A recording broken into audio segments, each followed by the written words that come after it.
देखो बस 2 मिनट में कंफ्यूजन दूर हो जाएगी और तुम ये देख के खुद समझ जाओगे कि इसमें से माइनस आई ग्रुप कौन सा है और प्लस आई ग्रुप कौन सा है। बस तुम्हें 2-3 बातों का ध्यान देना है।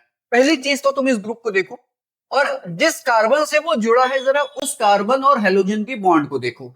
और तुम बताओ जरा क्लोरीन और कार्बन की इलेक्ट्रोनेगेटिविटी में क्लोरीन की ज्यादा है कि कार्बन की ज्यादा है। ऑब्वियस सी बात है, तुम्हें पता है कि क्लोरीन की जो इलेक्ट्रोनेगेटिविटी होगी वो कार्बन से ज्यादा है। तो इसका मतलब इलेक्ट्रॉन किधर शिफ्ट होगा, क्लोरीन की तरफ। तो क्लोरीन कैसा ग्रुप हो जाएगा, माइनस आई ग्रुप। इधर देखो डायरेक्टली जो तुम इस बॉन्ड को देखोगे कि वो नाइट्रोजन से लगा और नाइट्रोजन का है इलेक्ट्रोनेगेटिव। तो इसका मतलब कार्बन से ज्यादा इलेक्ट्रोनेगेटिविटी कार्बन की, तो इलेक्ट्रॉन किधर शिफ्ट होगा, नाइट्रोजन की तरफ। तो ये ग्रुप कैसा हो जाएगा, माइनस आई ग्रुप। इधर जरा चेक करो, लगा तो अब अकेले नाइट्रोजन है कार्बन से, तो तुम कहोगे कि नाइट्रोजन की इलेक्ट्रोनेगेटिविटी ज्यादा है, लेकिन नाइट्रोजन के पास देखो इलेक्ट्रॉन का अंबार है, इलेक्ट्रॉन ढेरों में मौजूद है यहां पर। तो इसका मतलब जब इलेक्ट्रॉन डेंसिटी ज्यादा है तो ये और इलेक्ट्रॉन ले नहीं पाएगा। ये क्या करेगा, ये कार्बन की तरफ इलेक्ट्रॉन शिफ्ट करा देगा। इसका मतलब ये कैसा ग्रुप हो जाएगा, ये हो जाएगा प्लस आई ग्रुप। इधर चेक करो, कार्बन और ऑक्सीजन का बॉन्ड है, इसका मतलब डायरेक्टली अटैच जो कार्बन से एलिमेंट है वो ऑक्सीजन है जो कि इलेक्ट्रोनेगेटिव है। इसका मतलब ये क्या करेगा, कार्बन से इलेक्ट्रॉन अपनी तरफ खसीटेगा।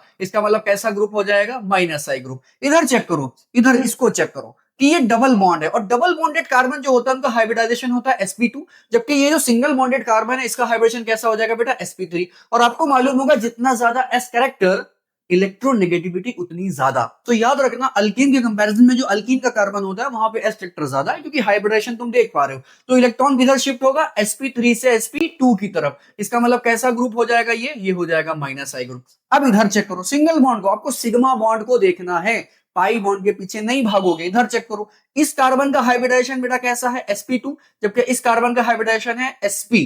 तो इधर जरा देखो कि s करेक्टर sp में ज्यादा होगा इन कंपैरिजन टू sp2, तो इलेक्ट्रॉन किधर शिफ्ट हो जाएगा, इलेक्ट्रॉन शिफ्ट हो जाएगा sp की तरफ। मतलब ये ग्रुप किसकी तरह काम कर रहा होगा, माइनस आई ग्रुप की तरह। इधर चेक करो जरा, इसको देखो कि लगा जो ग्रुप होगा उससे देखेंगे। तो यहां पर जो ये वाला कार्बन है बेंजीन रिंग वाला, इसका हाइब्रिडाइजेशन कैसा हो जाएगा बेटा, sp2, जबकि इसका कैसा है, sp3। तो बताओ sp3 ज्यादा इलेक्ट्रोनेगेटिव कार्बन है कि sp2?